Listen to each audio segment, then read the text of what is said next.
Check. May buntag sa tanan. Hallelujah. Before ko maghatag og station gamay lang.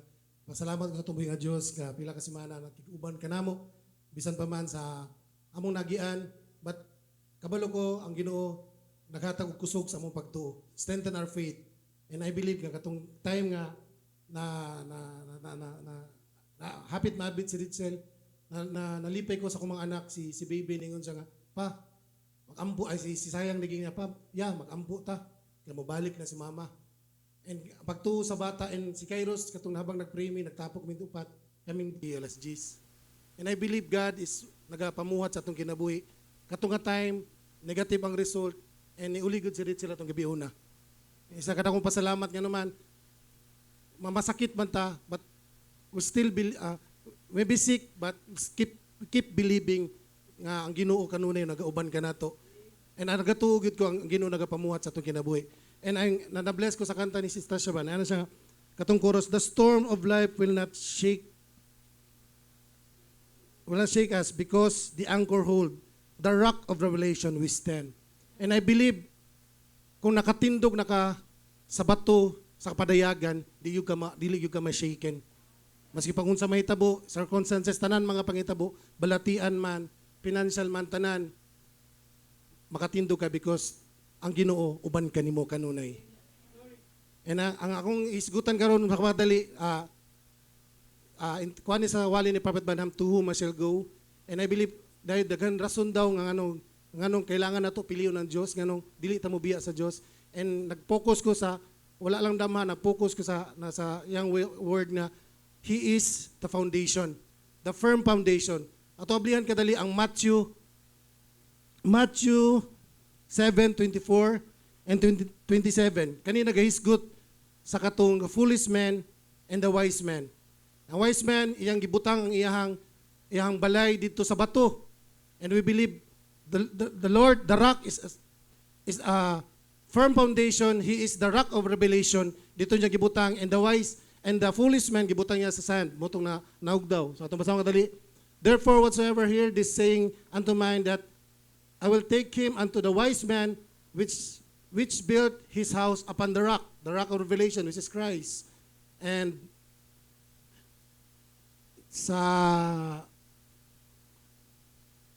unya ang may bundak ang ulan, mabuhag ang baha ug mihuguros ang mga hangin, umihapak ni adtong balaya apan kadto wala nagpukan nakatukod man sa ibabaw sa bato.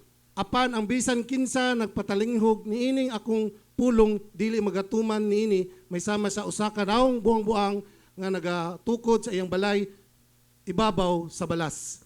To God be the glory. Ang Dios magapanalangin sa iyang mga pulong.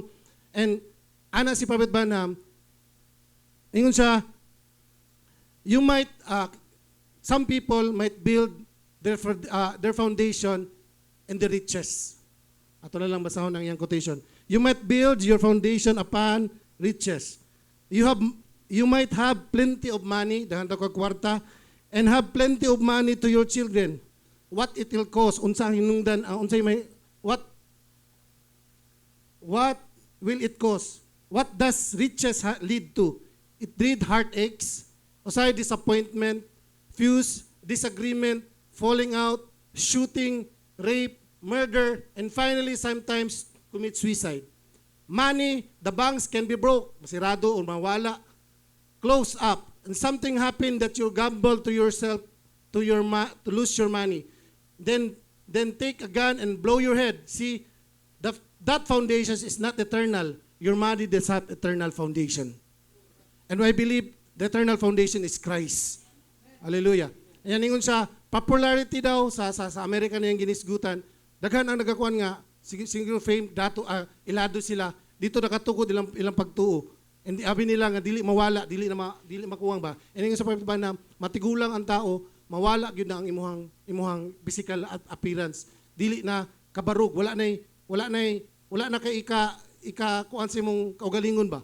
And ana sa popularity leads you to disgrace or sin. Ingon siya nga kanang kasagaran daw ang kasagaran manggod ani kanang mahimong artista. Kasagaran abi nila okay na kay napa sila ni mga bata ka panahon. But the foundation nga ilang gisudlan dito mawala na dili magdugay. it will long last. It will lead you to kanang mamatay ka, and then wala na.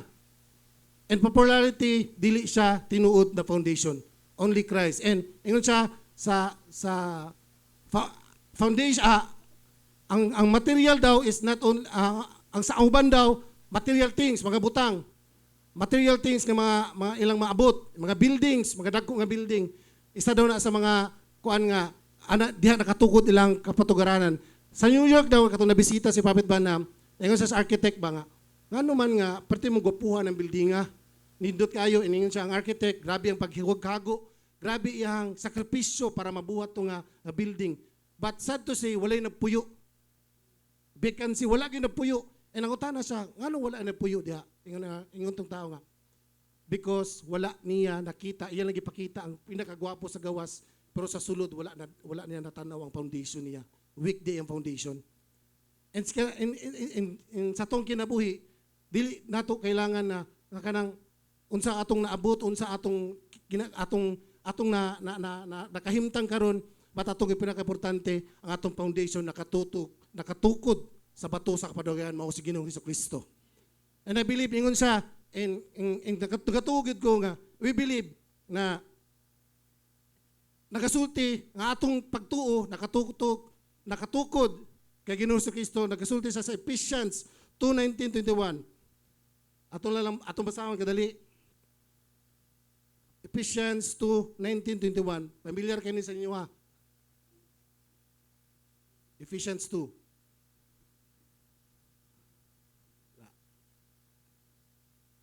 Now therefore, ye are no more strangers and foreigners, but for citizens with the saints and the household of God, and the built upon the foundation of the apostles and the prophets, Jesus Christ himself being the chief cornerstone, in whom all the buildings 50 framed together growth unto the holy temple in the Lord, to whom we are also builded together for a habitation of God through the Spirit.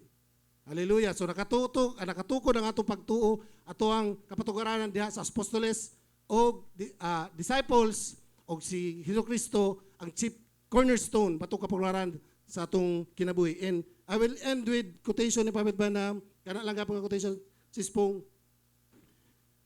Ana siya. And we're starting out of God. Don't lay down to false foundation. Don't lay down in emotion.